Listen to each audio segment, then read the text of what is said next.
I never thought I'd have to outsmart my own daughter, but when I overheard her telling her husband that getting me into Sunshine Meadows Assisted Living was practically a done deal, something inside me shifted.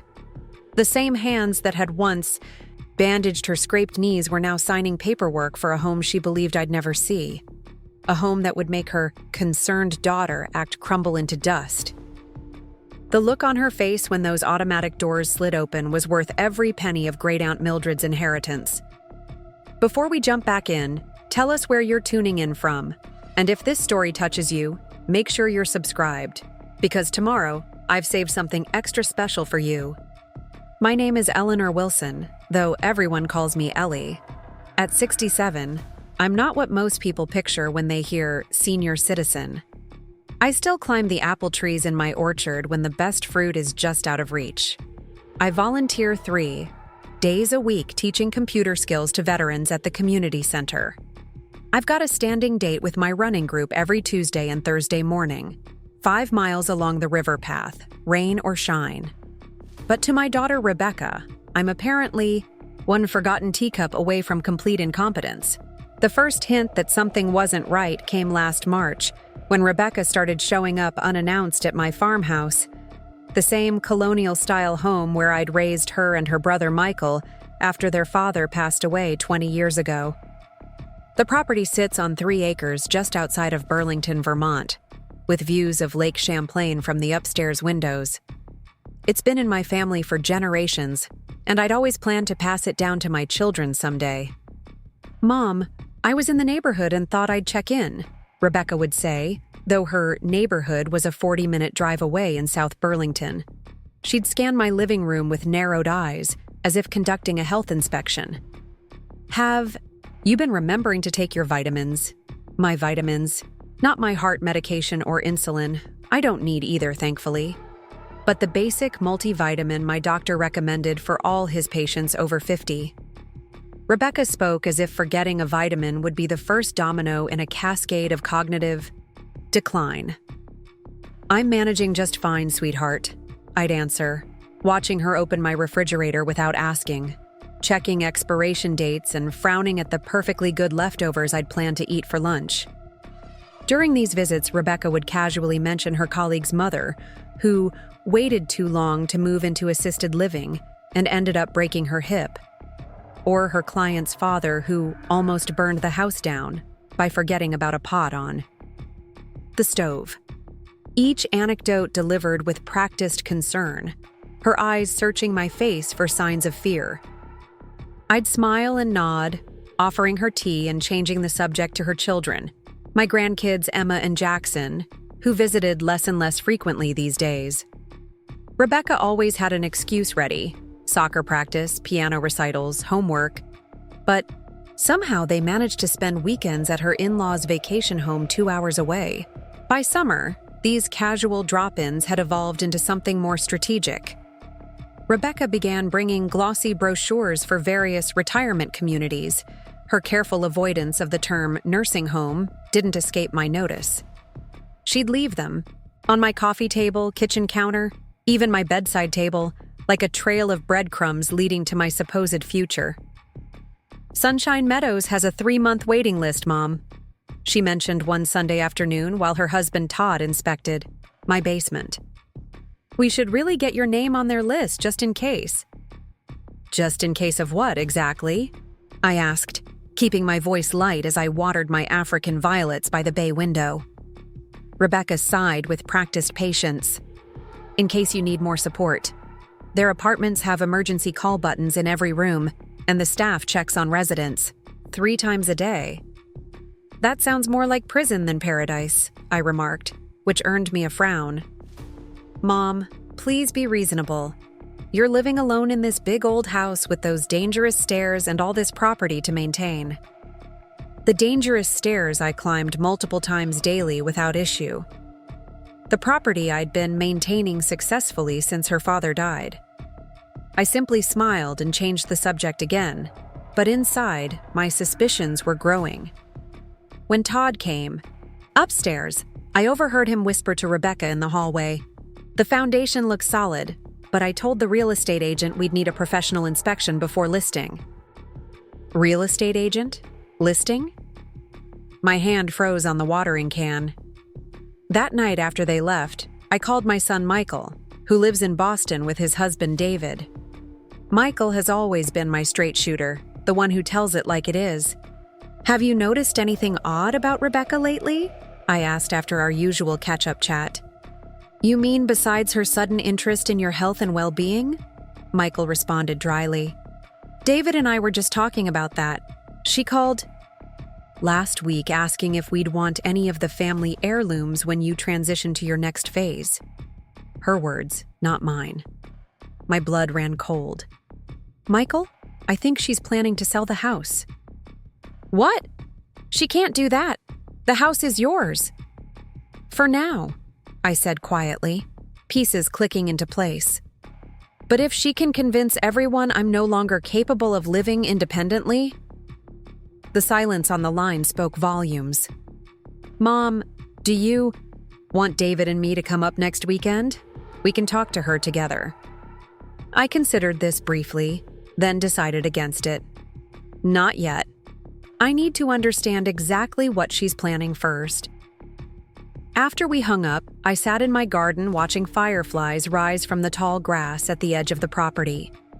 The home Rebecca was so eager to sell had witnessed 4 generations of my family's joys and sorrows. The oak tree where we'd hung a tire swing for her and Michael still stood strong by the driveway. The wooden bench where I'd sat with my late husband on summer evenings remained on the back porch, weathered but sturdy. What would drive my own daughter to scheme behind my back? Was it simply the potential profit from selling a historic home on 3 acres? Or something deeper? Perhaps resentment that I'd maintained my independence instead of becoming the needy mother she could control. I decided to set a small test. The next time Rebecca visited, I deliberately left a pot of water on the stove and went outside to deadhead my roses. When I returned, Rebecca was standing by the stove, which was now turned to high, the water boiling vigorously. "Mom!" she exclaimed when I walked in. "You left the stove on. Thank goodness I was here. This could have boiled dry and caused a fire." I frowned, feigning confusion. "That's strange. I only filled it a little to heat for tea, and I'm certain I turned it to low, not high." Rebecca exchanged glances with Todd. "See? This is exactly what I've been worried about. First the stove, then what? The iron? The bath running over?" I apologized and thanked her for catching my mistake, but internally, my suspicions were confirmed. The burner had been switched to high, but not by me. The following week, Rebecca arrived with a woman she introduced as Diane Mercer, a senior transition specialist who helped elderly people downsize and relocate. Without asking my permission, Rebecca led Diane through my home, pointing out items that could be donated or sold and spaces that presented safety concerns. I followed silently, my anger building as Diane made notes on her tablet about my excess furniture and outdated appliances. "The market for properties like this is very strong right now," Diane mentioned casually as she eyed my hand-woven rugs and antique grandfather clock. "But they sell faster when properly staged, which typically means removing personal items and older furniture." "How convenient," I replied with a smile that didn't reach my eyes. "Removing all evidence that I ever lived here." Preparing and narrating this story took us a lot of time, so if you are enjoying it, subscribe to our channel. It means a lot to us. Now back to the story. Rebecca shot me a warning look. "Mom, Diane is just trying to help. We're thinking ahead, that's all." "Of course you are," I said pleasantly. "Would either of you care for some tea?" In the kitchen, I deliberately took a very long time preparing the tea tray, listening to their hushed conversation in the living room. "The house should fetch at least $850,000 in this market," Diane was saying. "Even more if we highlight the historical features and acreage. Your mother could never spend that much on assisted living, even in the premium apartments." There would be plenty left for, well, whatever might be needed. "That's our hope," Rebecca replied. "She doesn't need all this space or responsibility anymore. It's really for her own good." My hands trembled as I carried the tea tray back to the living room. For my own good. The universal justification for taking away someone's autonomy. That evening after they left, I received a text message from Rebecca to Todd that she had accidentally sent to me instead. "Diane thinks we can list by October. Just need Mom's signature on the care facility paperwork. Working on getting Dr. Foster to recommend supervised living at her next appointment." Dr. Foster, my physician of 20 years who had given me a clean bill of health just 2 months prior. What had Rebecca been telling him? I sat on my porch swing, watching the sunset paint the lake in shades of amber and gold, a heaviness settling in my chest. The betrayal cut deep. Not just the scheming to sell my home, but the calculated effort to make me question my own competence, the strategic placement of evidence that I was declining, the whispered conversations when they thought I couldn't hear. But beneath the hurt, something else was emerging. Determination. Resolve. A plan beginning to take shape. The next morning, I called my old friend Harriet Blackstone. Before retiring, Harriet had been one of the top real estate attorneys in Vermont, specializing in property rights and elder law. "Ellie, this is textbook elder exploitation," Harriet said after I explained the situation. "Unfortunately, I see it all too often, even from well-meaning family members who convince themselves they're acting in the parent's best interest." "What are my options?" I asked. "First, secure your legal documents. Your will, property deed, power of attorney, everything. If Rebecca has copies, she might try to argue you're not competent to manage your affairs." "She doesn't have copies," I assured her. "After Thomas died, I updated everything and kept the originals in my safe deposit box." "Good. Next, document everything. If she's creating incidents to make you seem forgetful or unsafe, keep a detailed record. Install cameras if necessary." "Cameras in my own home to protect me from my daughter," I murmured. "Never thought I'd see the day." "And finally," Harriet continued, "consider your endgame. Do you want to maintain the family relationship, or are you prepared for a clean break if necessary?" That question lingered long after our call ended. Despite everything, Rebecca was still my daughter, the little girl who'd once followed me around the garden, carefully carrying my basket of harvested vegetables, the teenager who'd cried on my shoulder after her first heartbreak, the young woman I'd helped move into her college dorm, both of us teary-eyed but excited for her future. Where had that daughter gone? And was there any way to reach her beneath the calculating woman who now saw me as an obstacle to inheritance? I spent the next few days setting up discrete security cameras in the main areas of my home, activated by motion sensors. Then I waited. It didn't take long. The following weekend, Rebecca arrived alone, explaining that Todd had taken the kids to a baseball game. I pretended to receive a phone call during her visit and stepped onto the porch to talk, leaving my medication organizer on the kitchen counter, all compartments properly filled with my daily vitamin and calcium supplement. The security footage later showed Rebecca opening the compartments, rearranging pills, and then calling out to me with concern in her voice. When I came back inside, she pointed to the organizer. "Mom, look at this.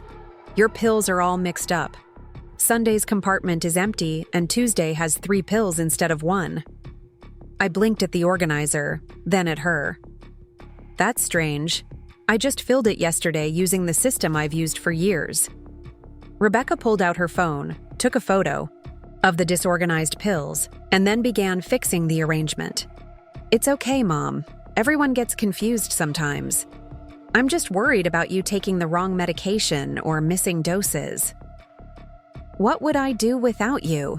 I asked, watching her carefully return the pills to their proper compartments, the very compartments she had emptied moments earlier when she thought I wasn't watching. That night, I forwarded the security footage to Harriet and Michael. Michael called immediately, outrage evident in his voice. "I can't believe she would do this. Should I talk to her?" "Not yet," I said. "I'm working on something." The truth was Rebecca's actions had crystallized my thinking. I didn't just need to protect myself from her schemes. I needed to fundamentally change the power dynamic between us. As long as I remained in a home she coveted, she would continue finding ways to undermine my independence. The next day, I contacted Oliver Reeves, an architect who specialized in accessible design. I had met Oliver through my volunteer work at the community center, where he had redesigned the space to be fully accessible for veterans with disabilities. His philosophy resonated with me, designing spaces that enabled independence rather than emphasizing limitations.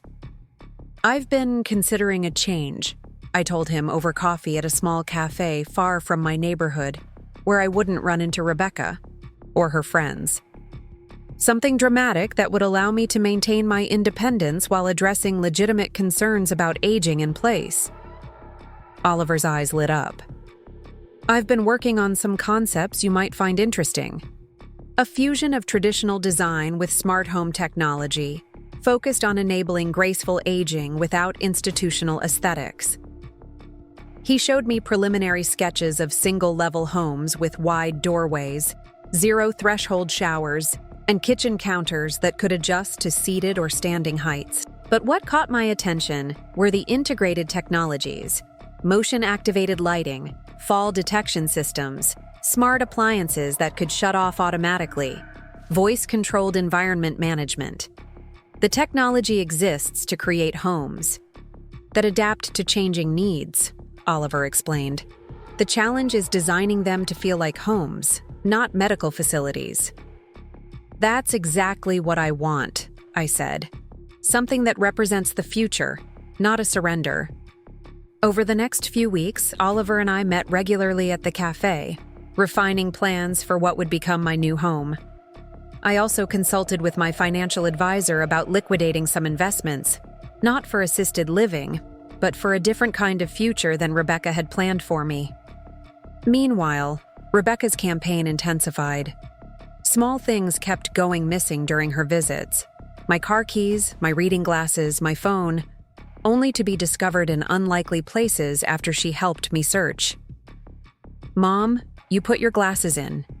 "The freezer," she'd say, concern etched on her face. "That's not normal forgetfulness." The security cameras told a different story, of course.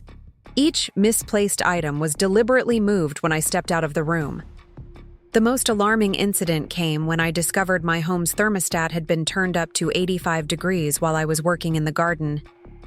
When I returned, perspiring and confused by the sudden heat, Rebecca arrived just to check in and found me fanning myself in the sweltering living room. "Mom, you're having heat stroke," she exclaimed, rushing to lower the temperature and bring me water. "This is exactly why you can't live alone anymore. You could have been seriously ill if I hadn't stopped by." The cameras had captured her entering with the spare key I'd given her for emergencies, adjusting the thermostat, and then leaving, only to return 20 minutes later to discover me overheated. I drank the water she offered and thanked her for her timely arrival, all while mentally adding another incident to the growing file Harriet was keeping. By October, Oliver had finalized the designs for my new home, and I had quietly purchased a beautiful 1-acre lot overlooking Lake Champlain, just 15 minutes from my current property, but in a different town altogether. Construction began discreetly, with Oliver overseeing every detail. Rebecca, meanwhile, had escalated to bringing me brochures from Sunshine Meadows every weekend, along with various forms that needed just a signature. "It's not a commitment," she would assure me, "just to reserve your spot while you decide. The waiting list is getting longer, and I'd hate for you to miss out on the best apartments." I would smile, take the forms, and promise to review them, never actually signing anything. This dance continued through fall and into early winter, with Rebecca growing increasingly frustrated by my gentle resistance. The final phase of her Plan became clear at Thanksgiving dinner. Rebecca had insisted on hosting at her house rather than mine. To save you the trouble of cooking, Mom. Michael and David flew in from Boston, and I brought my traditional apple pie made with fruit from my own trees.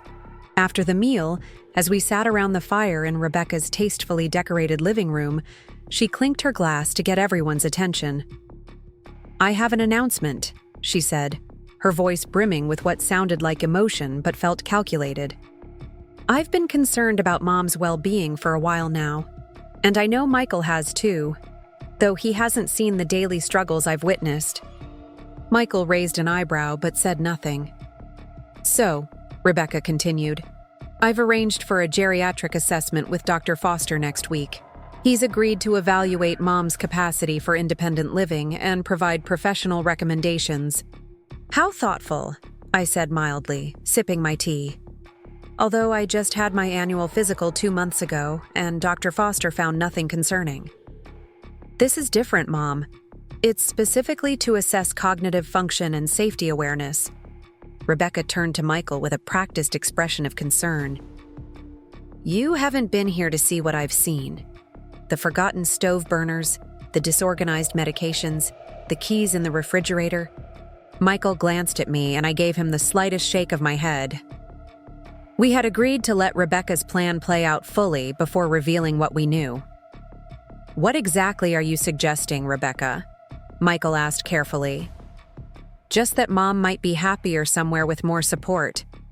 Sunshine Meadows has lovely apartments, and she wouldn't have to worry about home maintenance or cooking or living in her own home making her own decisions," David interjected, earning a grateful smile from me. Rebecca flushed. "I'm only thinking of her safety. That old house isn't equipped for an aging resident. The stairs, the old wiring, the distance from neighbors. It's an accident waiting to happen." "I appreciate your concern," I said, patting her hand. "But before any assessments or decisions, I have something I'd like all of you to see. Are you free next Saturday afternoon?" Rebecca frowned slightly. "What is this about, Mom?" "Just a small project I've been working on. Something important to me." She exchanged glances with Todd, who had been suspiciously quiet throughout the conversation. "I suppose we could make that work. What time?" 2:00. I'll text you the address. The week before my revelation, I moved essential items to my new home with Michael and David's help during their extended visit. Family photographs, my grandmother's quilt, my late husband's books, the irreplaceable treasures that made a house feel like home. I left the furniture and most household items in the farmhouse, knowing Rebecca would likely sell or dispose of them anyway. On Saturday morning, I woke early in my new home for the first time, standing in the spacious master suite with its floor-to-ceiling windows facing the lake. I felt a profound sense of peace. The home was everything Oliver and I had envisioned: beautiful, functional, utterly modern, yet warmly inviting. A central great room with a double-sided fireplace opened to both the kitchen and a sunlit reading nook.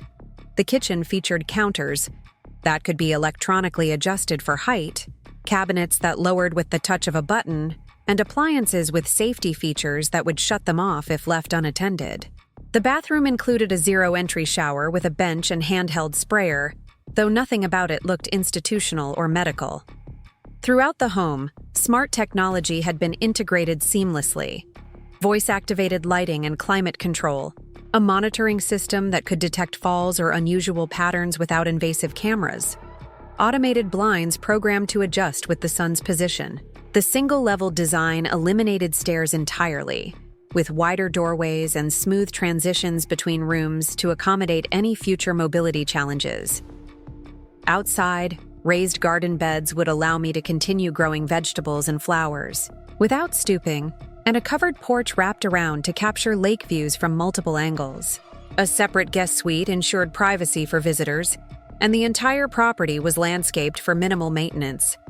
At precisely 2:00, 3 cars pulled into my circular driveway. Rebecca and Todd from one, Michael and David from another, and to my surprise, Harriet from the third. I stood on the front steps, dressed in my favorite blue cashmere sweater and dark jeans, feeling more confident than I had in months. "Mom?" Rebecca called, confusion evident as she took in the modern home. "Whose house is this? The text just had this address."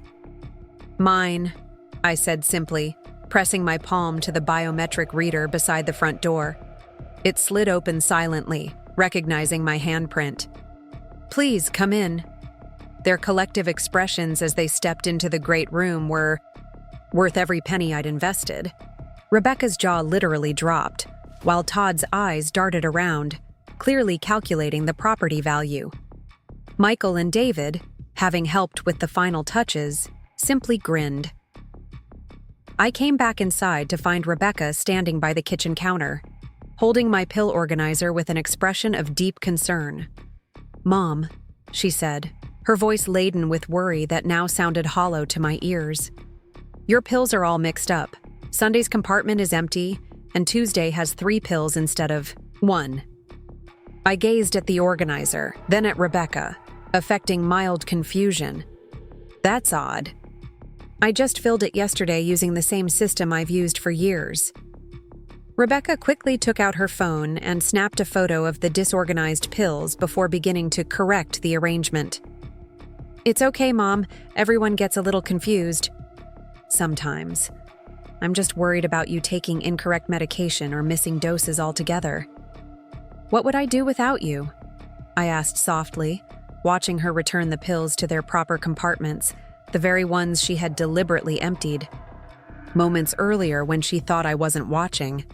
That night, I forwarded the security footage to Harriet and Michael. Michael called immediately, his voice tight with barely contained anger.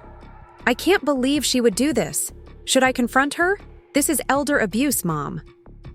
"Not yet," I cautioned. "I'm working on something more substantial." The truth was, Rebecca's actions had clarified my thinking entirely. I didn't simply need to protect myself from her machinations. I needed to fundamentally alter the power dynamic between us. As long as I remained in a home she desired, she would continue finding ways to undermine my autonomy. The next morning, I contacted Oliver Reeves, an architect whose work I'd admired during my time volunteering at the community center. Oliver had redesigned the veterans' meeting space with an eye toward accessibility that never felt institutional or medicalized. His philosophy resonated deeply with me, creating environments that facilitated independence rather than highlighting limitations. "I'm considering a significant change," I told him over coffee at a small cafe in a neighboring town, where I wouldn't encounter Rebecca or her social circle. Something transformative that would allow me to maintain my independence while addressing legitimate concerns about aging in place. Oliver's eyes lit up with interest. "I've been developing concepts you might find intriguing. A fusion of traditional comfort with cutting-edge technology, focused on enabling graceful aging without the nursing home aesthetic." He opened his tablet and showed me preliminary sketches of single-level residences with thoughtful features. Wider doorways, zero-threshold showers, kitchen counters that could adjust to seated or standing positions. What truly captured my attention, however, were the integrated technologies, motion-activated lighting pathways, sophisticated fall detection systems, appliances with automatic shutoff capabilities, and voice-controlled environmental management. "The technology exists to create homes that evolve with changing needs," Oliver explained. "The challenge is implementing it in ways that feel like home, not a medical facility." "That's precisely what I want," I said, feeling a spark of excitement for the first time in months. Something that represents progress and adaptation, not surrender. Over the following weeks, Oliver and I met regularly at the cafe, refining plans for what would become my new residence. I also consulted with my financial advisor about liquidating certain investments, not for the assisted living facility Rebecca envisioned, but for a future of my own design. Meanwhile, Rebecca's campaign intensified. Small objects kept disappearing. During her visits, my car keys, reading glasses, phone, only to be discovered in unlikely locations after she helped me search. "Mom, you put your glasses in the refrigerator," she'd say, her face a mask of concern. "That's not normal forgetfulness." The security footage told a different story, of course. Each misplaced item was deliberately moved when I stepped out of the room, even momentarily. The most brazen incident occurred when I returned from gardening to discover my home's thermostat had been turned up to 85 degrees. As I stood perplexed, in my overheated living room, Rebecca arrived for a spontaneous visit, expressing shock at finding me fanning myself in the stifling heat. "Mom, you're having heat stroke!" she exclaimed, rushing to adjust the temperature and bring me water. "This is exactly why you shouldn't be living alone anymore.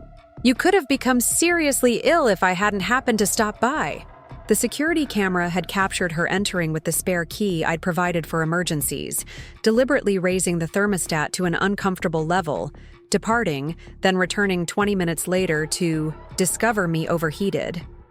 I drank the water she offered and thanked her for her timely arrival, all while mentally adding another incident to the growing file Harriet was carefully documenting. By mid-autumn, Oliver had finalized the designs for my new home, and I had quietly purchased a beautiful single-acre lot with unobstructed views of Lake Champlain, just 15 minutes from my current property, but in an entirely different township. Construction began discreetly, with Oliver personally overseeing every detail. Rebecca, meanwhile, had escalated to bringing me paperwork from Sunshine Meadows every weekend, along with various documents that needed just a quick signature.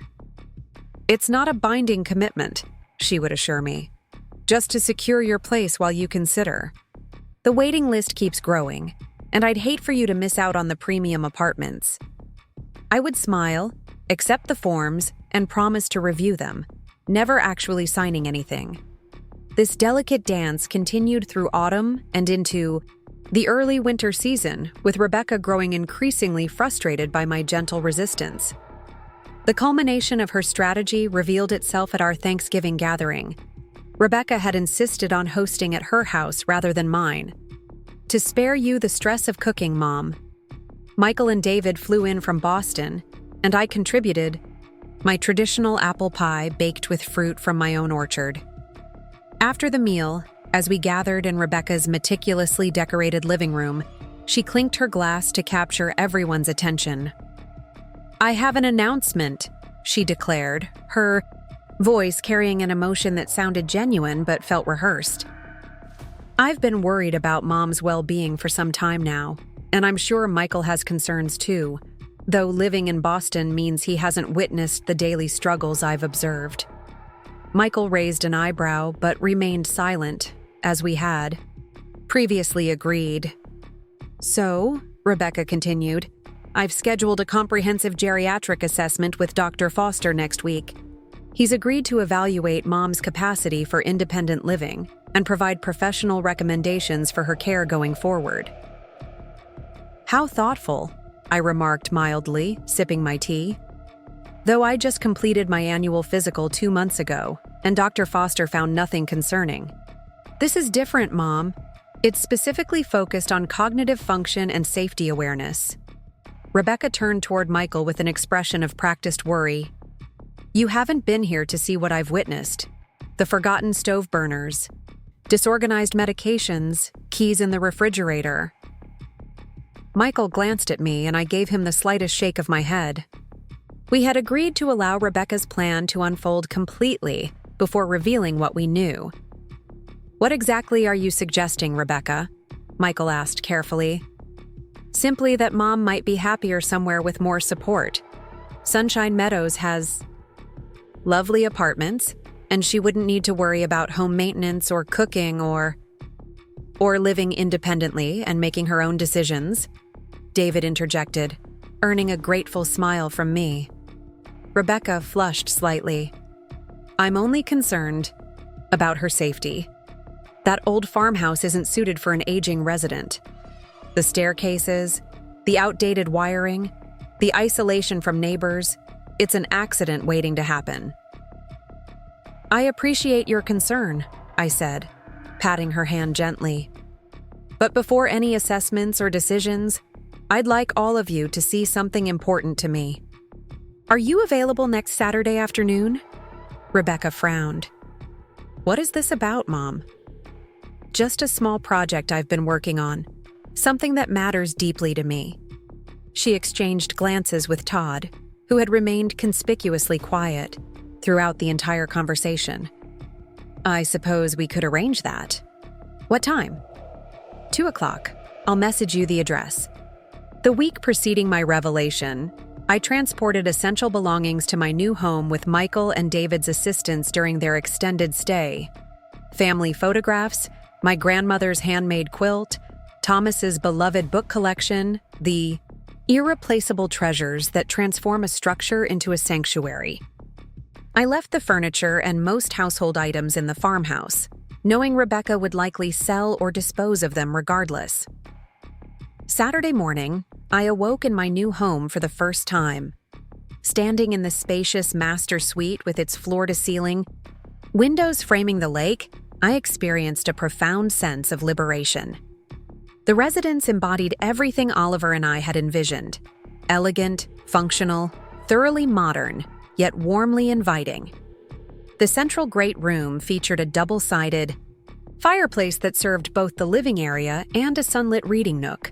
The kitchen included counters that could be electronically adjusted for height, cabinets that lowered with a simple button press, and appliances incorporating safety features that would automatically deactivate if left unattended. The bathroom contained a zero-entry shower with a built-in bench and handheld sprayer, though nothing about the design suggested institutional care. Throughout the home, smart technology had been seamlessly integrated: voice-activated lighting and climate control, a discrete monitoring system capable of detecting falls or unusual patterns without invasive cameras, automated blinds programmed to adjust with the sun's position. The single-level design eliminated stairs entirely, with wider doorways and smooth transitions between spaces to accommodate any future mobility needs. Outside, raised garden beds would enable me to continue my lifelong passion for growing vegetables and flowers without stooping, while a covered porch wrapped around to capture lake views from multiple vantage points. A separate guest suite ensured privacy for visitors, and the landscaping was designed for minimal maintenance. At precisely 2 o'clock, 3 vehicles entered my circular driveway. Rebecca and Todd from one, Michael and David from another, and unexpectedly, Harriet emerged from the third. I stood on the front steps, dressed in my favorite blue cashmere sweater and charcoal slacks, feeling more confident than I had in months. "Mom?" Rebecca called, confusion evident as she surveyed the modern structure. "Whose house is this?" The text only included this address. "Mine," I replied simply, pressing my palm to the biometric scanner beside the front door. It slid open silently, recognizing my handprint. "Please, come in." Their collective expressions as they entered the great room were priceless. Rebecca's jaw literally dropped, while Todd's eyes darted around, clearly calculating the property value. Michael and David, having helped with the finishing touches, simply exchanged knowing smiles. "This is my new home," I announced, leading them through the open concept space. Designed specifically for me by architect Oliver Reeves, who specializes in what he calls forward-thinking living spaces. Rebecca found her voice first. "Mom, I don't understand. How did you plan this? Purchase it? Design it?" I supplied. "I've been working on this project for approximately 6 months. Coincidentally, about the same time you began suggesting I was no longer capable of independent living." Todd cleared his throat uncomfortably. "This place must have cost a fortune. How could you afford this without telling us?" "That's an interesting question, Todd," I replied evenly. "Considering you and Rebecca have been planning to sell my home without my knowledge or consent." "That's not true," Rebecca protested, though her voice lacked conviction. "We were just exploring options for your future care." "Perhaps we should—" "I'll sit down," Harriet suggested, gesturing toward the comfortable seating area. Ellie has a few things to share with everyone. Once we were seated, I activated the home's integrated display system with a simple voice command. Home, display, security footage compilation. The wall-mounted screen illuminated, showing a carefully edited sequence of incidents. Rebecca turning up the stove burner I had deliberately left on low. Rebecca rearranging my medication organizer. Rebecca hiding my keys in the refrigerator. Rebecca adjusting the thermostat to an unbearable temperature before leaving and returning to discover me overheated. I installed security cameras after noticing a pattern of concerning incidents that always seem to occur during or immediately after your visits, I explained as the footage played. At first, I couldn't believe my own daughter would deliberately create situations to make me appear incompetent. But as you can see, the evidence is quite clear. Rebecca's face had drained of color. You've been spying on me? I've been protecting myself, I corrected gently. Just as you claimed to be, protecting me. Michael leaned forward, his expression somber. Rebecca, how could you do this? Do you have any idea how dangerous some of these stunts were? Cranking up the heat could have genuinely harmed Mom. You don't understand, Rebecca stammered. I was just trying to show her that living alone isn't safe anymore. I was trying to help. By gaslighting me? By attempting to convince me and others that my mind was failing? I kept my voice steady, despite the hurt that still lingered. That's not help, Rebecca. That's exploitation. Harriet opened her briefcase and removed several documents. As Ellie's attorney, I've been documenting these incidents for potential legal action. What you've done, Rebecca, constitutes elder abuse under Vermont state law.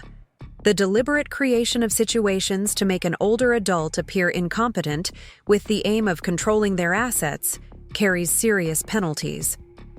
Todd stood abruptly. Now wait just a minute. You can't seriously be threatening legal action against your own daughter. I'm not threatening anything, I clarified. I'm simply making everyone aware of the legal reality of the situation. What happens next depends entirely on Rebecca. Rebecca's eyes had filled with tears. Whether from genuine remorse or simply being caught, I couldn't tell. Mom, I never meant to hurt you. I just thought, the house is so big, and you're all alone there, and it's worth a considerable sum on the current market, I finished for her. Especially with 3 acres of prime lakefront property. That wasn't the only reason, she insisted, though her gaze dropped to her hands. Perhaps not, I acknowledged. But it was certainly a factor, wasn't it? Especially with Emma heading to college next year and that vacation home in Maine you and Todd have been eyeing. Todd's startled expression confirmed my suspicion about the vacation property, which had been merely an educated guess based on travel brochures I'd spotted during my last visit to their home. I continued, gesturing to the space around us. This home represents my vision for my future. Independent living with thoughtful accommodations for changing needs. Every feature has been designed to adapt as I age, without sacrificing beauty or comfort. I demonstrated various smart home features. Voice-activated lighting, automated medication reminders, a kitchen system that could detect if a burner had been left on, motion sensors that would alert emergency services if I fell and didn't get up within a reasonable time frame. I've joined a community of forward-thinking seniors who are redefining aging, I explained. My neighbors include a retired surgeon, a former university president, and an award-winning landscape architect, all of whom chose this model of living over traditional retirement communities. It's remarkable, Michael said, genuinely impressed. You've thought of everything. With Oliver's help, I acknowledged. He believes seniors deserve homes that enhance their independence rather than diminishing it. Rebecca remained silent, staring at the floor. Todd shifted uncomfortably beside her. As for the farmhouse, I continued, turning to look directly at Rebecca, I've decided to place it in a trust for Emma and Jackson. They'll inherit it when they turn 25, with provisions that it cannot be sold without unanimous agreement among all beneficiaries. Todd's head snapped up. You can't do that. Rebecca is your daughter. She should inherit your property. Actually, I can do exactly that, I said calmly. The house has been in my family for generations, and I'd like it to remain available for future generations to enjoy. Emma and Jackson have always loved visiting the farm. Perhaps they'll appreciate its value beyond its potential sale price. Harriet nodded in confirmation. The trust documents have already been filed. Additionally, Ellie has revised her power of attorney and advance healthcare directives. I now serve as her primary medical advocate, with Michael as the secondary. Rebecca, you've been removed from all legal documents. Rebecca finally looked up, her expression a mixture of shock and hurt. You're cutting me out completely? After everything I've done for you? The question hung in the air, its irony apparently lost on her. I'm protecting myself, I said gently. Something I never thought I'd need to do from my own daughter. David, who had remained quiet during most of the exchange, cleared his throat. Rebecca, can you honestly say you've been acting in your mother's best interest? Those videos show deliberate attempts to make her appear incompetent. You don't understand, Rebecca insisted. Sometimes older people need guidance, even when they resist it. I was just trying to help her see reason before something terrible happened. By manufacturing situations that could have led to something terrible happening? Michael asked incredulously. How does that make any sense? Rebecca fell silent again, unable to justify her actions when confronted so directly. I stood and walked to the floor-to-ceiling windows overlooking the lake. I didn't bring you all here today just to confront Rebecca or to show off my new home. I wanted to clearly demonstrate that I am fully capable of making my own decisions about my life and my future. Turning back to face them, I continued, The appointment with Dr. Foster won't be necessary, Rebecca. I've already undergone a comprehensive cognitive assessment with a geriatric specialist in Burlington. The results, which Harriet has copies of, confirm what I already knew. I'm perfectly competent to manage my own affairs. This home represents my choice for how I wish to age, with dignity, independence, and appropriate safeguards.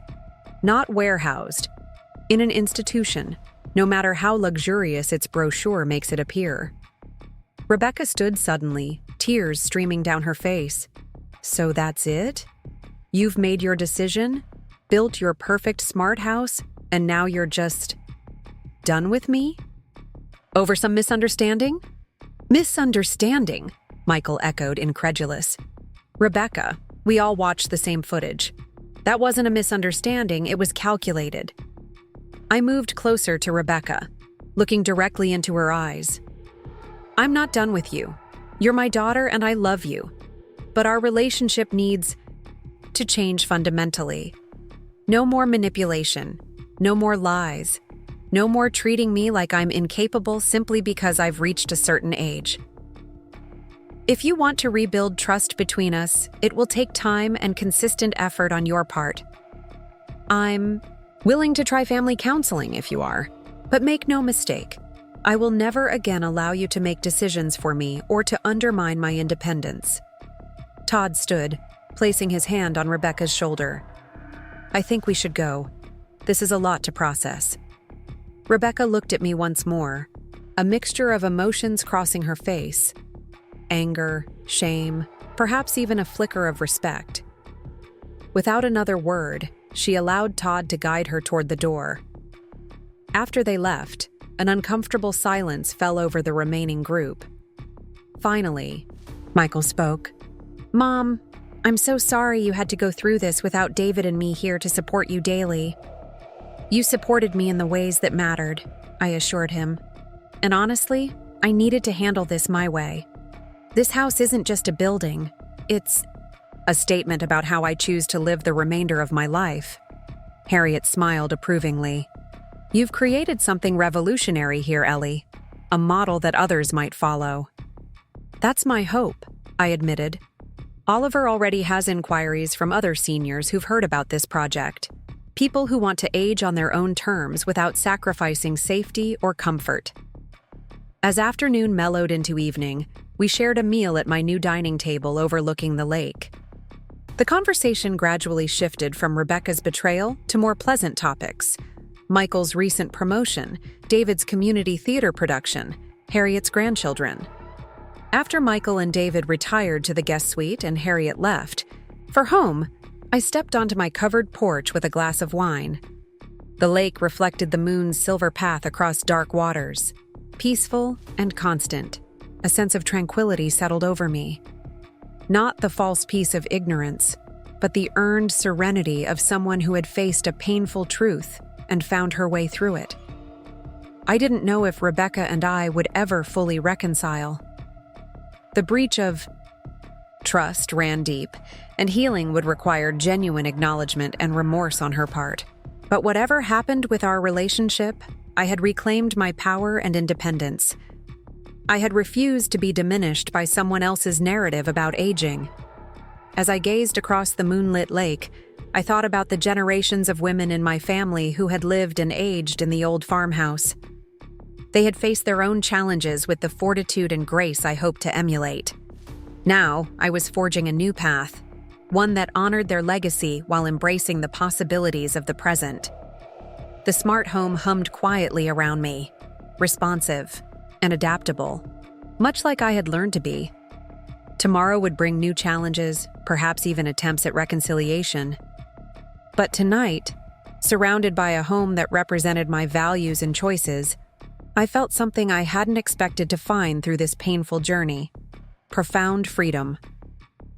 I raised my glass to the moon and whispered, "To living life on my own terms." And in that moment, despite everything, I felt genuine hope for whatever the future might hold.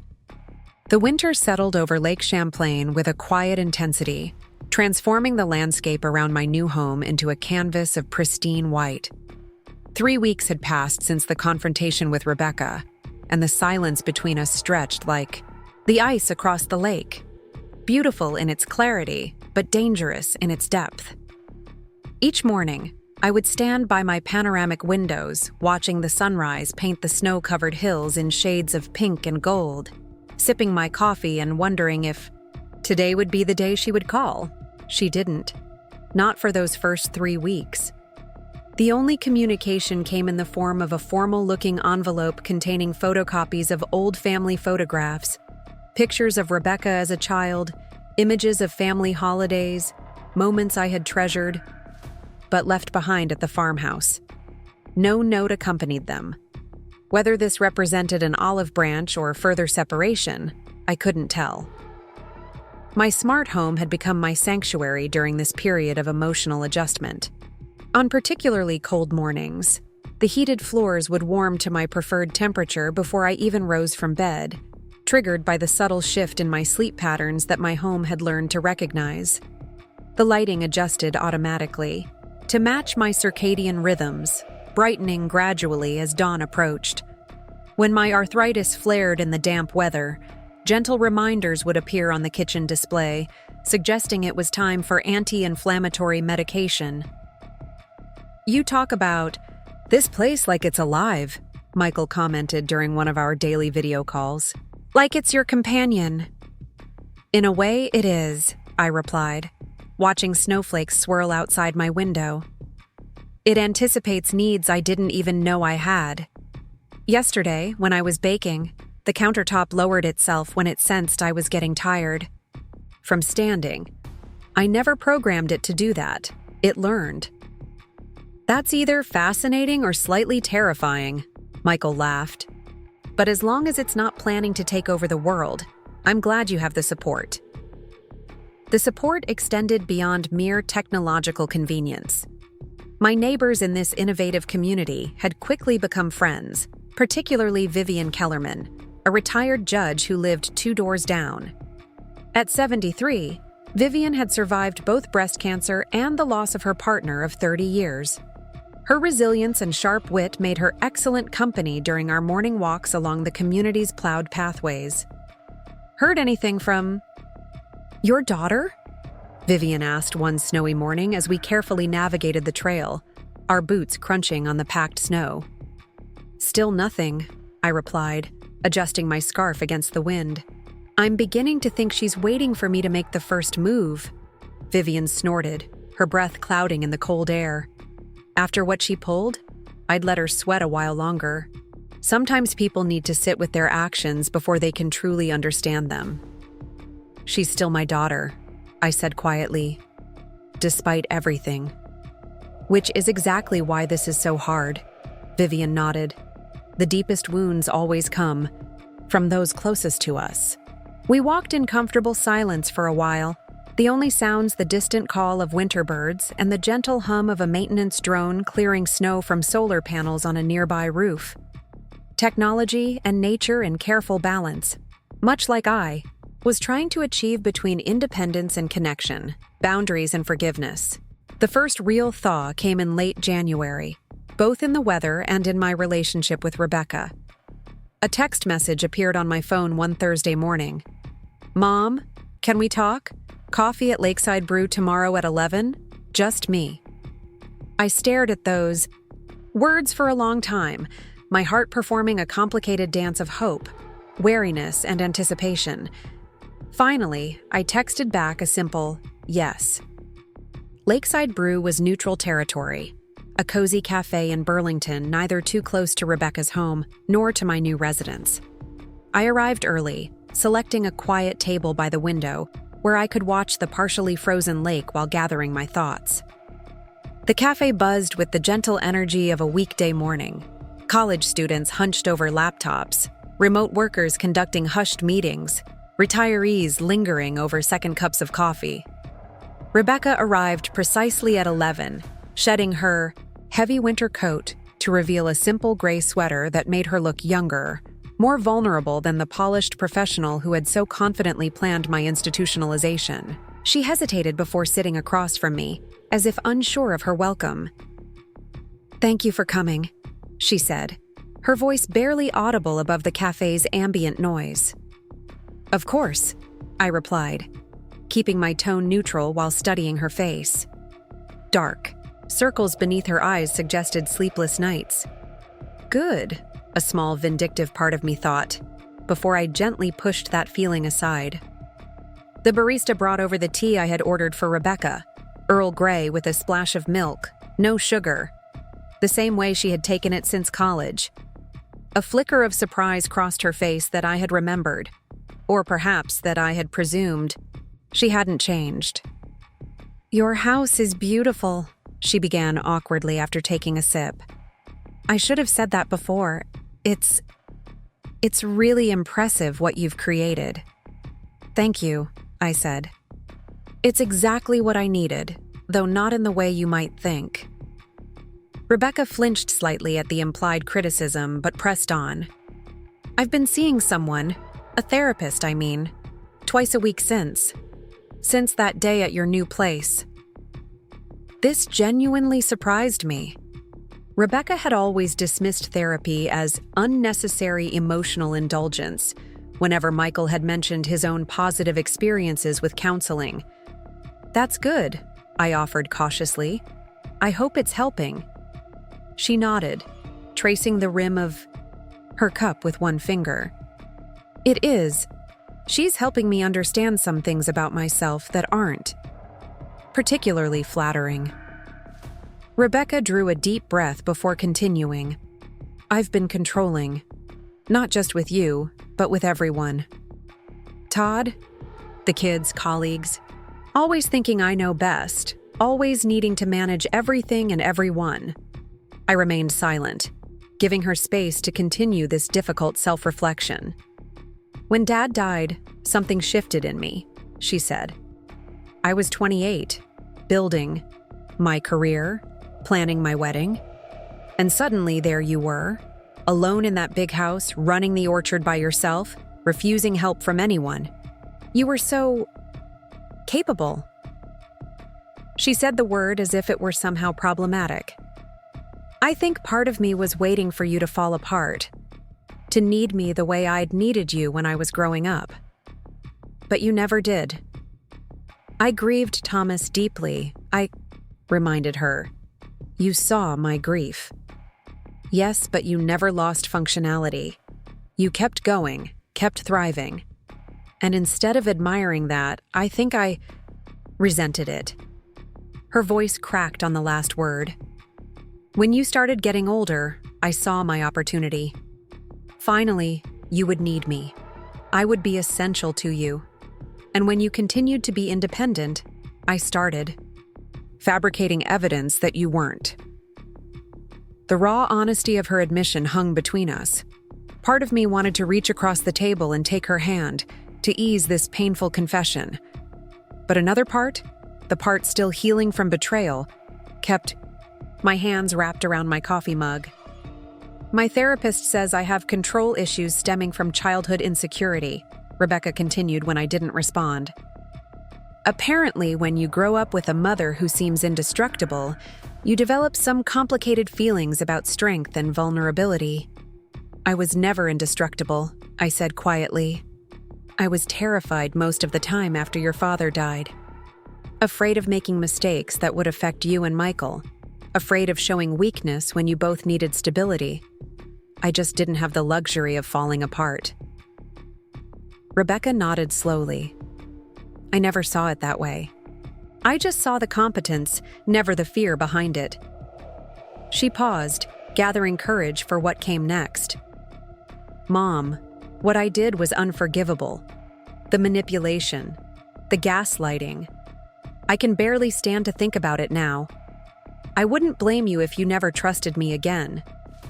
Trust is earned, I said simply, neither offering easy forgiveness nor closing the door to reconciliation. It can be rebuilt, but it takes time and consistent action. I want to try, she said, meeting my eyes directly for the first time. I want to rebuild whatever can be salvaged between us. Not because you're my mother or because of any inheritance, though I understand now why you made the decisions you did about the farmhouse, but because I miss you. The real you, not the diminished version of you I tried to create. The vulnerability in her expression reminded me suddenly, painfully, of the little girl who had come to me with skinned knees and broken toys, trusting me to make things right. The difference was that neither of us could simply kiss this hurt away. I miss you too, I admitted, softening slightly. But I need to know that you see me, truly see me, as I am. Not as a problem to solve or a responsibility to manage, but as a full person with agency and dignity. I'm trying to, she said earnestly. That's why I asked to meet alone, without Todd. He still doesn't fully understand why what we did was wrong. He says we were just trying to help, that adult children have to make hard decisions for aging parents sometimes.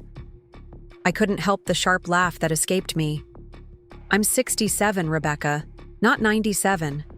I run 3 miles most mornings, volunteer 15 hours a week, and just designed a cutting-edge smart home with an award-winning architect. In what universe do I need someone making decisions for me? She winced. I know. That's becoming very clear now. But Todd and I had convinced ourselves of a narrative that served our purposes. It's hard for him to let go of that. And what about you? I asked. Are you letting go of that narrative? I'm trying, she repeated. Every day. That's why I wanted you to have the old family photos. Not because I'm giving up on our relationship, but because I wanted you to have those memories in your new home. Those pictures belong with you. It was a small gesture, but a meaningful one. An acknowledgement that my new home was my legitimate residence, not a temporary act of rebellion. We talked for nearly 2 hours, ordering second cups and sharing a scone neither of us really wanted, but which gave us an excuse to linger. Rebecca spoke about her therapy revelations, her growing awareness of how she had been recreating controlling patterns in all her relationships. I shared more about my smart home community, the friendships forming there, the research studies being conducted on how technology could support aging in place without sacrificing autonomy. As our conversation drew to a natural close, Rebecca hesitated before asking, "Would it be possible? Could I see your house again sometime? Really see it, not just gawk in shock like last time. I'd like to understand the life you're building there." I considered this carefully.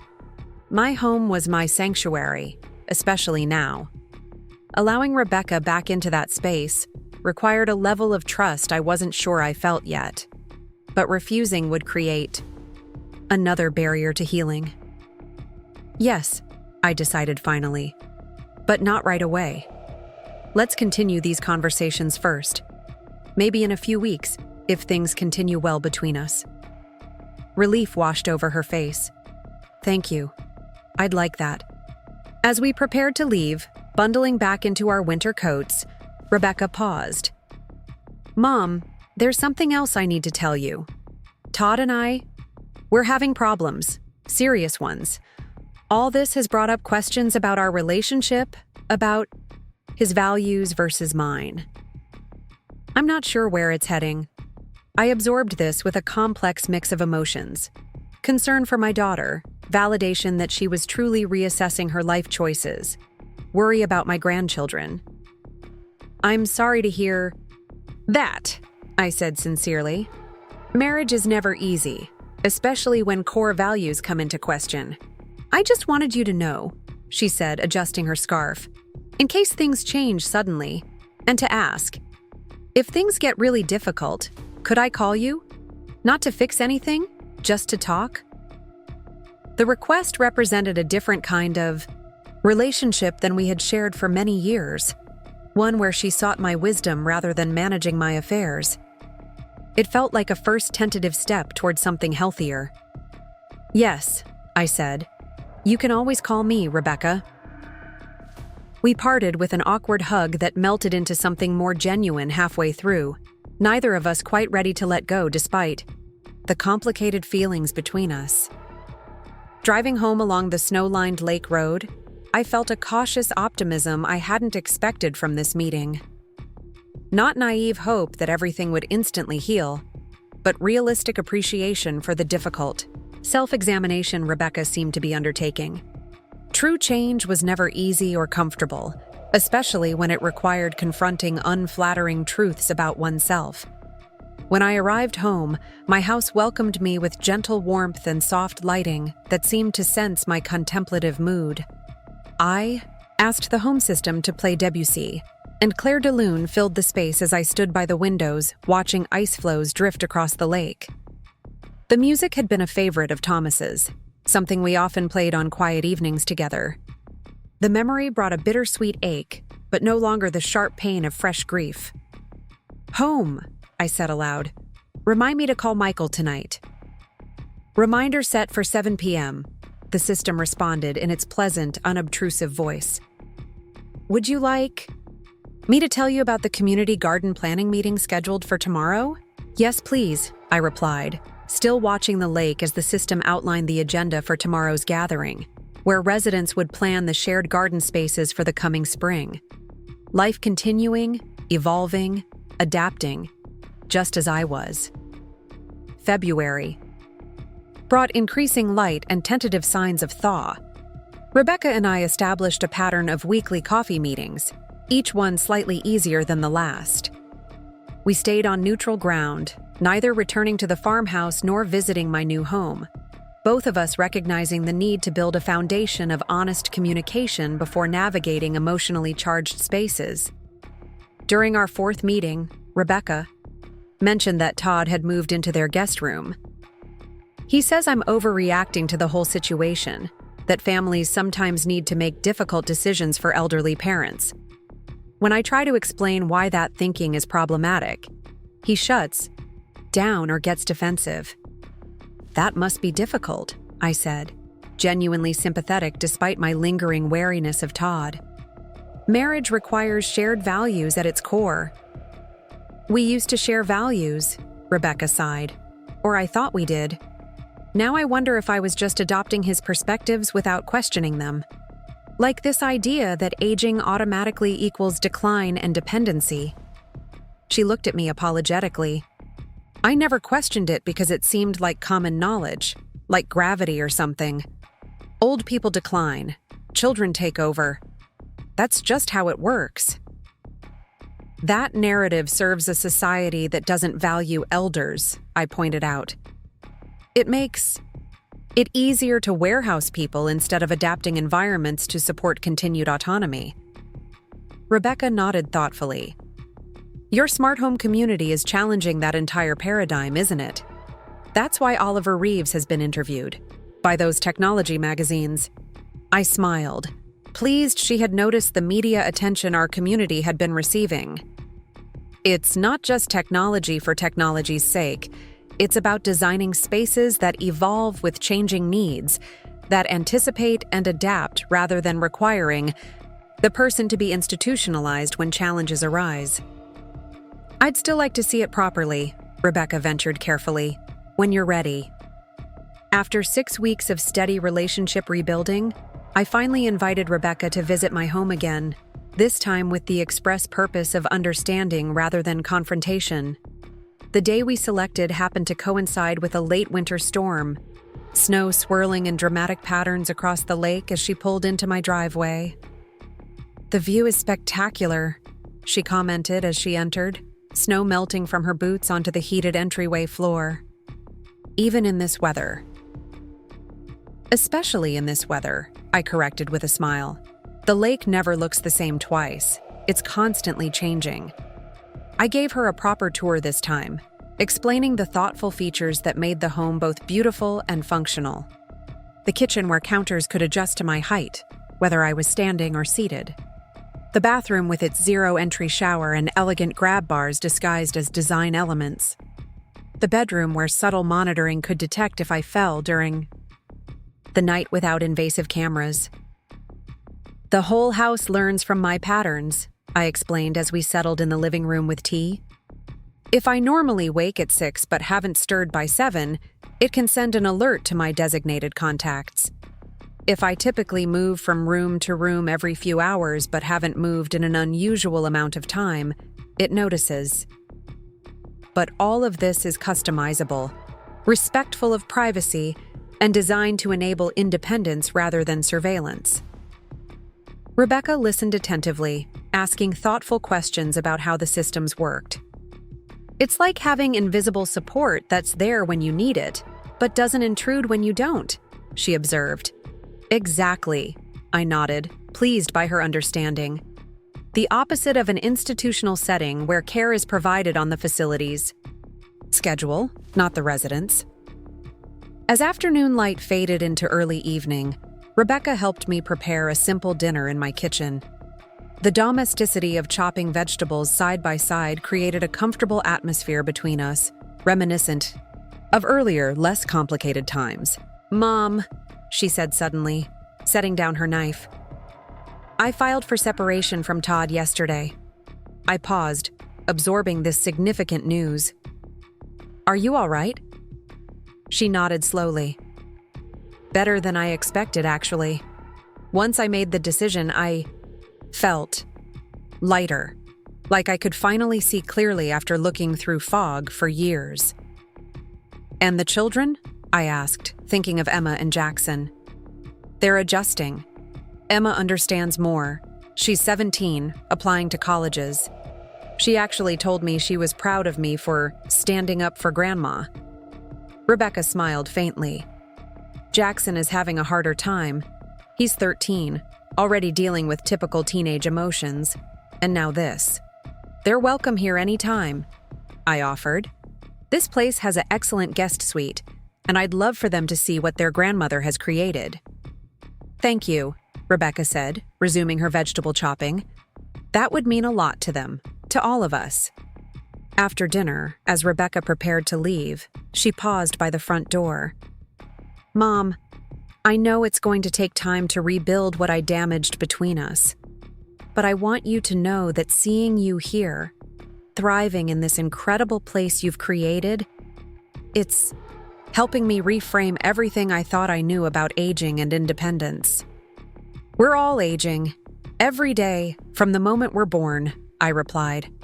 "The question is how we want to experience that inevitable process, with dignity and agency, or with surrender to outdated assumptions? Rebecca nodded thoughtfully. I'm learning to question those assumptions in myself and in society. It's uncomfortable sometimes, but necessary. As I watched her car disappear down my snowy driveway, I felt a complex mixture of emotions: cautious, hope for our healing relationship, sadness for her marital difficulties, pride in her willingness to examine painful truths about herself. The journey ahead wouldn't be simple for either of us, but for the first time in many months, I believed we were both traveling in the right direction. That night, as my smart home adjusted to evening mode, lowering lights and warming the bedroom to my preferred sleeping temperature, I reflected on how this technological haven had become something I never expected, a catalyst for profound personal and family transformation. What began as a defensive response to Rebecca's manipulation had evolved into a positive statement about how I chose to live my later years. I opened my bedside drawer and removed a small notebook, a habit from younger days that technology hadn't replaced. Today, Rebecca truly saw me, I wrote. Not as an aging mother to be managed, but as a woman with vision and purpose. I paused, pen hovering over paper, before adding, perhaps in truly seeing me, she is beginning to truly see herself as well. Outside my window, the storm gradually subsided, snow settling into a pristine blanket across the landscape. Tomorrow would bring new challenges: a community meeting about expanding our smart home development, a video call with Michael to update him on Rebecca's situation, perhaps more difficult conversations as my daughter navigated her separation. But tonight, in my home that understood and supported me, I felt prepared for whatever might come. Home, I said softly. Lights off, please. The room gently darkened, moonlight reflecting off the snow outside, creating a peaceful silver glow. In that moment of quiet transition between day and night, I felt profound gratitude for the journey that had brought me here, not despite its painful passages, but because of them. Every difficult step had led to this place of authentic living, where technology and humanity worked in harmony to create not just a house, but a true reflection of how I chose to age. With dignity, purpose, and unwavering self-determination. Spring arrived at Lake Champlain with an explosion of color and renewal. The community gardens in our smart home development burst into life as residents emerged from winter hibernation, eager to sink their hands into the warming soil. I found myself spending more mornings in the raised garden beds, planting heritage tomato varieties I'd cultivated for decades at the farmhouse. There was something profoundly grounding about continuing this tradition in my new setting, a thread of continuity connecting past and future. Those look promising, remarked Vivian, pausing beside my garden plot one sunny April morning. She leaned on her ergonomic gardening cane, a clever device Oliver had designed that could transform from walking support to a comfortable seat for gardening tasks. Cherokee purples? And brandywines, I confirmed, dusting soil from my hands. Plus a few experimental crosses I've been working on. I'm curious to see how they'll perform in these optimized growing conditions. The garden beds in our community were no ordinary planters. Designed with input from horticultural therapists, they incorporated soil moisture monitoring, subtle drainage systems, and ergonomic heights that eliminated stooping. Solar-powered climate sensors could alert gardeners to impending frost or suggest optimal watering times based on environmental conditions. Remember when gardening meant just sticking seeds in the ground and hoping for the best? Vivian chuckled. Now my tomato plants text me when they're thirsty. Progress, I smiled, looking around at our neighbors tending their plots. Herbert Mason, a retired physics professor, carefully staking pea seedlings, Irene Lopez, former hospital administrator, planting her beloved marigolds, James Washington, who had once been a chef to celebrities, nurturing an impressive herb garden. Each of us bringing decades of knowledge and passion to this community, none of us diminished by age, but rather enhanced by experience. My phone chimed, Softly, a text from Rebecca. Still okay for Emma and Jackson to visit this weekend? They're excited to see your place. I texted back my enthusiastic confirmation. After 3 months of careful relationship rebuilding, Rebecca and I had reached a point where we could communicate without the heaviness of past betrayal overshadowing every interaction. She was continuing her therapy, proceeding with her separation from Todd, and making genuine efforts to see me as I truly was, rather than as a problem to be managed. The weekend visit from my grandchildren would mark a significant step in our family's healing process. As I returned to my gardening, Oliver Reeves appeared on the community path, accompanied by a slender woman with silver hair and an air of quiet authority. "Ellie!" he called, waving. "Got a moment? There's someone I'd like you to meet." I brushed the soil from my gardening pants and walked over to greet them. "Ellie Wilson, this is Dr. Sophia Chen from the National Institute on Aging," Oliver introduced us. Dr. Chen is considering our community for a major longitudinal study on technology-assisted independent living. Dr. Chen extended her hand with a warm smile. "Mrs. Wilson, I've heard so much about you from Oliver. He says you were one of the first residents to fully embrace the adaptive technology concepts." "Please call me Ellie," I replied, shaking her hand. And yes, I suppose I did dive in head first. When you've been offered the alternative of institutional living, this place feels rather like paradise. Dr. Chen's eyes lit with interest. "That's exactly the perspective we're hoping to document. Would you be willing to tell me more about your experience? Perhaps show me how you interact with your home systems." "I'd be delighted," I said, genuinely pleased at the opportunity to contribute to research that might help others maintain their independence. "My afternoon is open if you'd like to come by." The visit with Dr. Chen extended well beyond the anticipated hour as she documented the various ways my home had adapted to my specific needs and preferences. She seemed particularly impressed by the kitchen's ability to detect when I was preparing complex meals and offer appropriate counter heights for different tasks. "The elegance of this system is its invisibility," she noted, watching as the lights subtly brightened when I mentioned needing to read a recipe. "Most assistive technology announces itself, constantly reminding users of their limitations. This environment simply responds." "That was fundamental to my requirements," I explained. "I didn't want to live in a space that screamed elderly accommodation. I wanted a beautiful home that happened to be incredibly smart about supporting me." "And the monitoring aspects?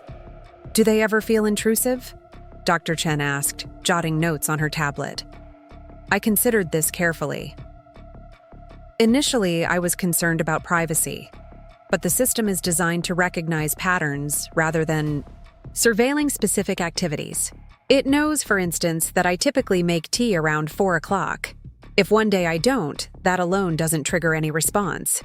But if multiple established patterns are broken simultaneously, no morning movement, no meal preparation, unusual stillness, then it might check in or alert my designated contacts. Sophisticated pattern recognition rather than crude monitoring, Dr. Chen nodded. "And you have control over who receives alerts?" "Complete control," I confirmed. "Currently, my son Michael and my friend Harriet are my primary contacts, with my daughter Rebecca recently added as a tertiary option." I didn't elaborate on the journey that had led to that particular configuration, but something in my expression must have hinted at the complexity behind that decision. Dr. Chen studied me thoughtfully before closing her tablet. "Ellie, would you consider being a key participant in our study?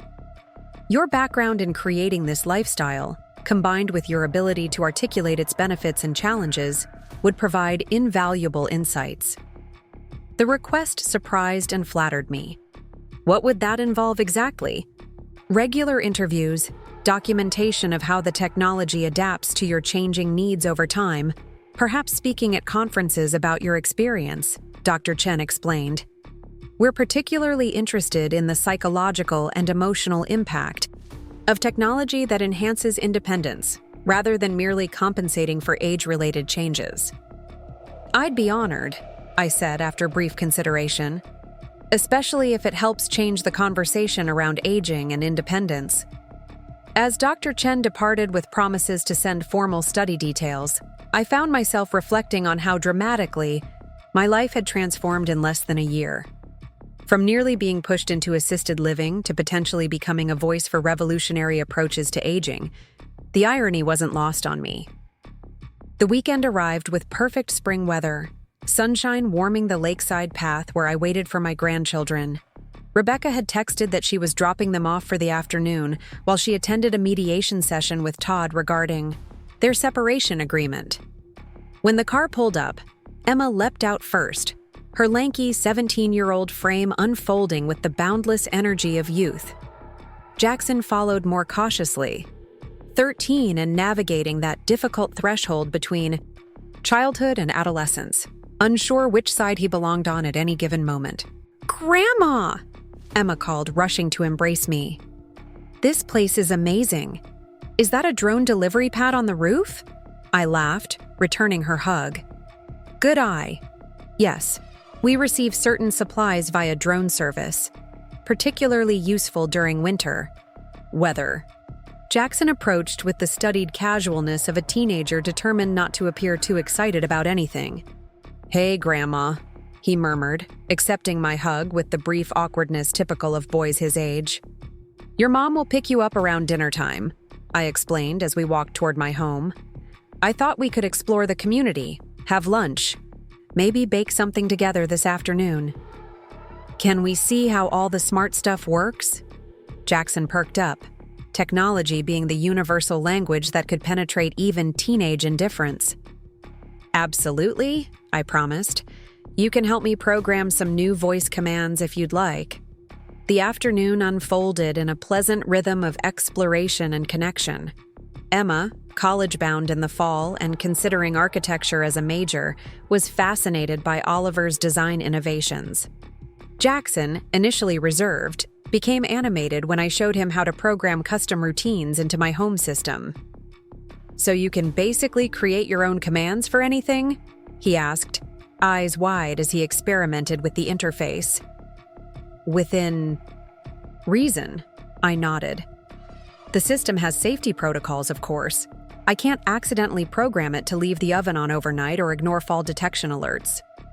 "This is way cooler than those old people homes with the emergency button necklaces," he declared, fingers flying across the programming panel.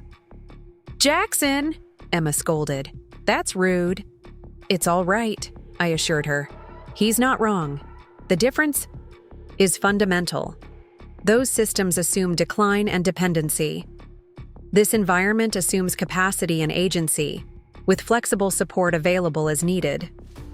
As afternoon mellowed toward evening, we gathered in the kitchen to bake cookies using my grandmother's recipe, the same one I had taught Rebecca when she was Emma's age. The kitchen counters adjusted to a middle height that accommodated all three of us comfortably, and the baking timer integrated seamlessly with the home system. "Mom seems different lately," Emma commented as she measured flour. "Calmer, but also, I don't know, more herself somehow." I glanced at her thoughtfully. "In what way?" Emma shrugged, focusing on leveling the measuring cup. "She used to be so rigid about everything, like everything had to be perfect and controlled all the time. Now she actually listens when I talk, really listens instead of just waiting for her turn to tell me what to do." "Therapy has been good for her," I said carefully, aware of balancing honesty with appropriate boundaries. "Sometimes we get caught in patterns without realizing how they affect ourselves and others." Jackson looked up from mixing chocolate chips into the dough. "Is that why she and Dad are splitting up? Because of patterns?" The directness of his question caught me off guard. I measured my response thoughtfully, respecting both his maturity to ask and Rebecca's right to explain her marriage in her own terms. "Relationships are complicated, Jackson. Your parents' situation involves many factors that existed long before any recent events. But yes, Recognizing unhealthy patterns is often an important step in making difficult decisions. Dad says Mom's having a midlife crisis, he continued, his expression troubled. He says she'll regret breaking up our family. Emma rolled her eyes. Dad says a lot of things lately. Doesn't make them true. I gently redirected the conversation away from their parents' discord. What matters most is that both your parents love you enormously, regardless of their relationship with each other. And so do I. As we slid the cookie sheets into the oven, Rebecca texted that she was running late. The mediation had gone longer than expected. Would it be possible for the kids to have dinner with me? Of course, I texted back. We're baking cookies and having a wonderful time. No rush. The impromptu dinner extension gave us time to enjoy our freshly baked cookies and prepare a simple pasta meal together. Watching my grandchildren move comfortably around my kitchen, I felt a profound sense of rightness. This home, created as a defense against losing my independence, had become a place of connection and continuity across generations.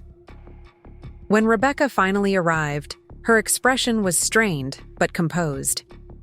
"Sorry for the delay," she said, accepting the cup of tea I offered. "Legal discussions are exhausting." "Mom, Grandma's house is incredible," Emma gushed, clearly hoping to lighten her mother's mood. "It's like living in the future, but it's still so cozy and normal." "The kitchen adjusted to my height," Jackson added enthusiastically. "And I programmed it to play Grandma's favorite jazz album when she says time to cook, and it actually worked." Rebecca's tense expression softened watching her children's excitement. "It is pretty amazing, isn't it? Your grandmother has always been ahead of her time." The simple acknowledgement warmed me. Such a contrast to her previous portrayal of me as declining and incapable. As they prepared to leave, Rebecca hung back slightly, letting the children walk ahead to the car. "Mom, would it be okay if I came by tomorrow, just me? There's something I'd like to discuss with you." "Of course," I agreed, curious about the serious note in her voice. "Is everything all right?" "Yes. Well, complicated but okay," she assured me.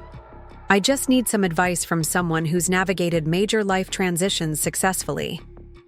After they departed, I sat on my porch watching twilight settle over the lake, reflecting on Rebecca's request. For her to actively seek my guidance represented a seismic shift in our relationship, a reversal of the dynamic she had tried to impose less than a year ago. Not because I had demanded this change, but because her own journey had led her to recognize the wisdom in experience. Rebecca arrived the following afternoon carrying a thick folder and a tentative expression. We settled in my sunlit reading nook with tea and the remaining cookies from yesterday's baking. "So," I prompted gently after she had spent several minutes, stirring her tea without speaking. "What did you want to discuss?" She took a deep breath. "I've been offered a job. A significant career change, actually. The Vermont Elderly Rights Coalition wants me to head their new advocacy program focused on preventing exploitation and supporting independent living options for seniors." I blinked in surprise. "That's unexpected." "Believe me, I know," she said with a rueful smile. 6 months ago, I was trying to move you into Sunshine Meadows. Now I'm being asked to help others avoid exactly that kind of premature institutionalization." "What prompted this offer?" I asked, genuinely curious about the connection. Rebecca looked slightly embarrassed. "Remember those security videos you showed us? Of me manipulating your environment to make you appear incompetent?" I nodded, the memory still carrying a sting despite our healing progress. "I shared them with my therapist, with your permission, of course," she added quickly. "She's connected with the coalition and asked if they could use the footage anonymously for training purposes, to show how even well-meaning family members can engage in subtle forms of elder manipulation. And from that, they offered you a job?" I was still struggling to connect the dots. "Not immediately," Rebecca clarified.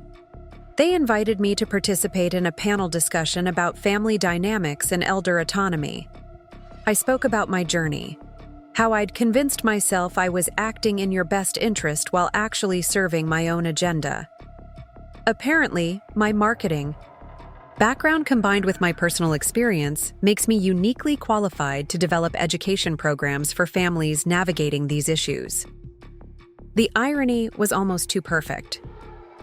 So your attempt to undermine my independence could lead to protecting others from similar treatment. Poetic justice, Rebecca acknowledged. But that's why I wanted to talk to you. Taking this position means publicly acknowledging what I tried to do to you. It means our family's story becomes part of a larger conversation about elder rights and exploitation. I wouldn't accept without your blessing. I considered this carefully, weighing personal, privacy against potential social impact. Would my name or identity be disclosed? No, all case studies would remain anonymous, but people who know us might connect the dots, especially here in Burlington. And how do you feel about that level of vulnerability? About admitting your mistakes so publicly? Rebecca met my gaze steadily, terrified, humbled, but also purposeful. If our experience helps even one family avoid the path we nearly took, isn't that worth some discomfort? Her answer reflected a maturity and perspective I wouldn't have credited her with a year ago. The daughter who had once been so concerned with appearances and control was now willing to share her failures if it served a greater good. What about financially? I asked practically. With the separation from Todd and 2 children to support?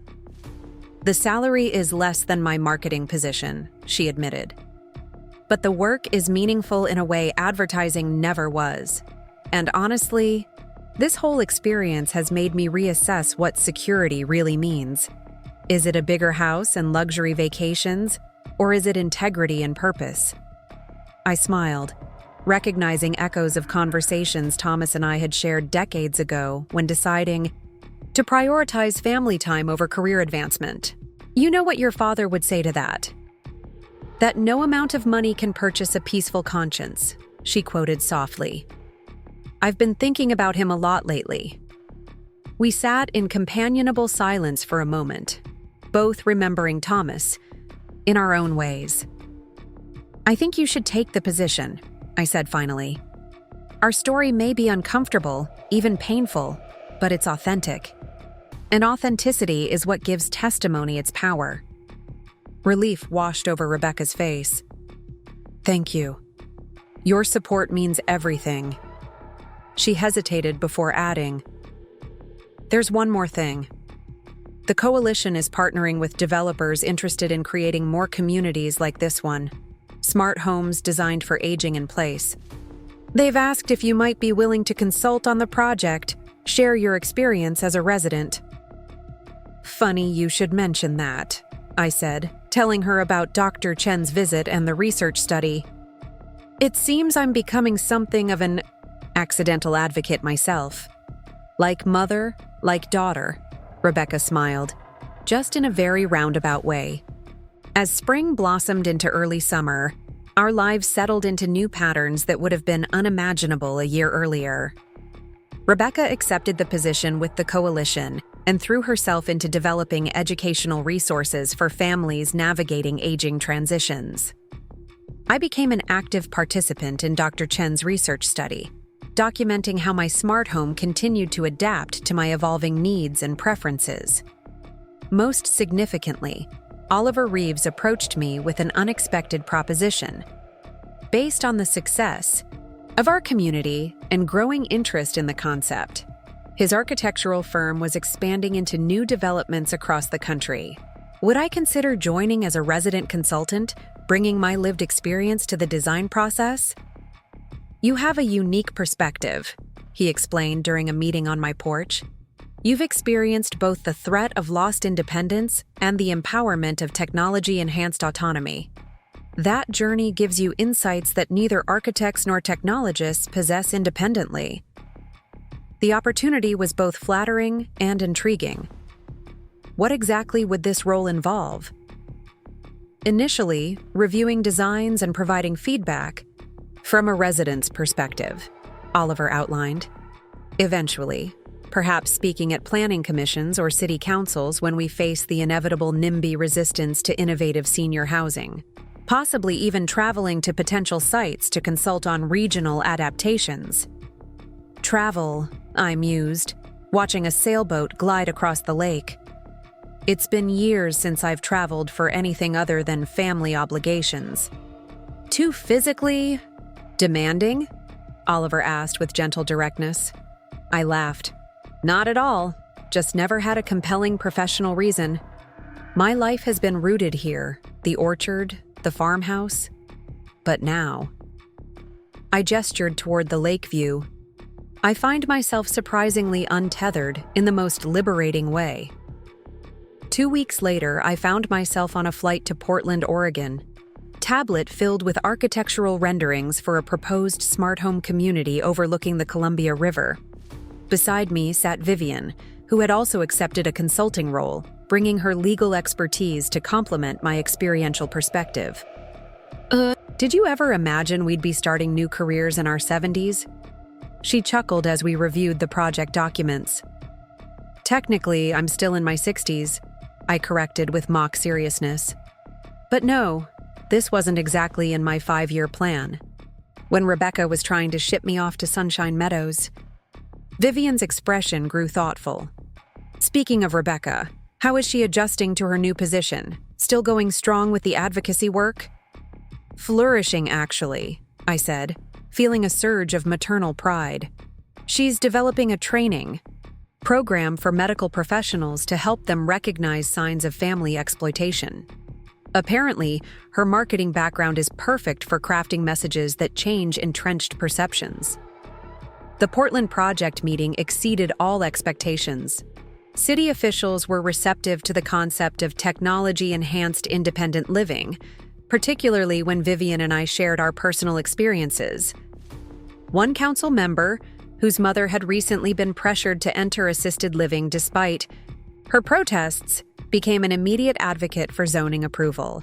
During our 5-day visit, local media requested interviews, fascinated by the concept of seniors actively designing their own future living environments rather than accepting traditional retirement communities. Sitting before cameras, articulating the philosophy behind our approach to aging with dignity and agency, I couldn't help reflecting on the journey that had brought me here. A year ago, I had been fighting to maintain basic autonomy against my daughter's misguided efforts to institutionalize me.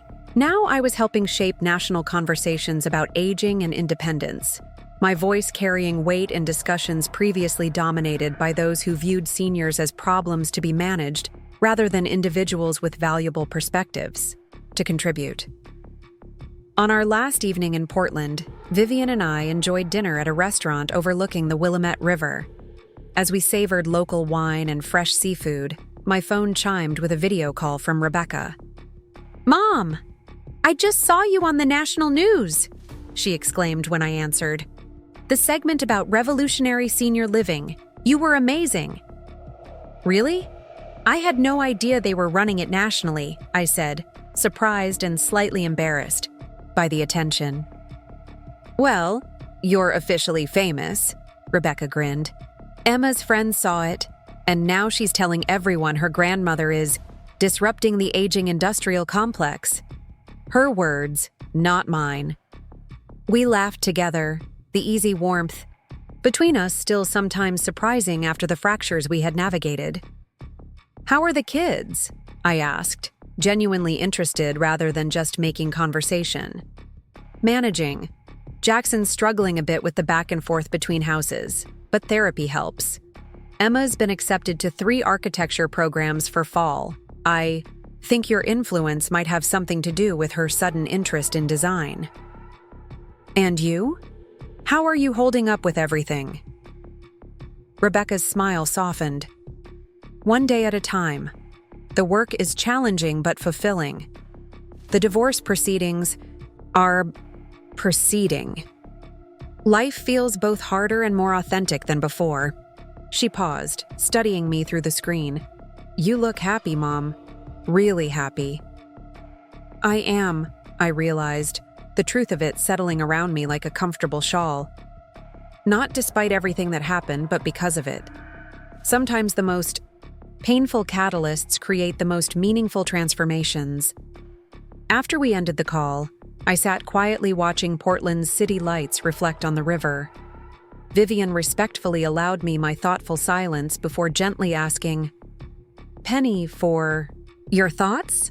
"I was just thinking about the strange alchemy of life," I replied. "How something that begins as betrayal can transform into blessing with enough time and perspective." "And forgiveness," Vivian added perceptively. "That's the element most people struggle with." "Yes," I nodded. "Though in this case, it's not just about forgiving Rebecca. It's also about forgiving myself for not recognizing earlier how our relationship had become unbalanced, how I'd allowed certain patterns to calcify until crisis became inevitable." Vivian raised her glass in a toast. "To wisdom that comes exactly when we need it, even if it arrives through unexpected messengers." As our plane lifted off from Portland the next morning, carrying us back to our smart homes by Lake Champlain, I gazed down at the patchwork landscape below. Cities and farmland, forests and rivers, all coexisting in their distinct purposes. Much like the generations in a family, I reflected, each with their unique contributions to the whole. The captain announced our cruising altitude, and I reclined my seat, opening my tablet to review notes from our successful meetings. My home system had already adjusted my return schedule, warming the house for my arrival, rescheduling the gardening club meeting I'd missed, ordering fresh groceries for delivery. Not because I was incapable of managing these details myself, but because technology freed me to focus on more meaningful pursuits, like helping create a world where aging with dignity wasn't a luxury, but a fundamental right. As the plane soared eastward, I found myself looking forward with genuine anticipation to the life waiting for me. A life richer and more purposeful than I could have imagined when fighting to maintain basic independence just 12 months earlier. The irony wasn't lost on me that Rebecca's misguided attempt to relocate me to Sunshine Meadows had ultimately led us both to unexpected enlightenment. Her to a deeper understanding of autonomy and respect. Me to a new chapter of advocacy and influence. From the crucible of that painful conflict had emerged something precious for us both. Authentic purpose aligned with genuine values. Next week would bring new design consultations, a video interview with a national aging organization, and Emma's high school graduation. The following month, I was scheduled to testify before a state legislative committee considering expanded funding for technology-enhanced independent living options. My calendar reflected not the diminishing world that Rebecca had once envisioned, for me, but an expanding universe of contribution and connection. In the quiet of the airplane cabin, surrounded by fellow travelers, each on their own journey, I felt a profound sense of gratitude for the path that had led me here. Not despite its difficult passages, but because of them. The daughter who had once seen me as a problem to be managed now stood beside me as an ally in changing perceptions of aging. The home I had created as a defensive measure had become a model for revolutionary approaches to independent living. And I, who had nearly been convinced of my own growing irrelevance, had discovered that my voice and experience carried weight in conversations that would shape options for generations to come. Not because I was exceptional, but because I had refused to accept limitation as an inevitable companion to aging, had insisted instead on possibility, adaptation, and continued growth. The sunset painted the clouds in brilliant hues as we continued, eastward, literally and metaphorically chasing the dawn of a new day. A day in which aging might be approached not with fear and control, but with creativity, technology, and profound respect for continuing autonomy. A future I was now actively helping to create, one smart home and one transformed perspective, at a time. Up next, you've got 2 more standout stories right on your screen. If this one hit the mark, you won't want to pass these up. Just click and check them out.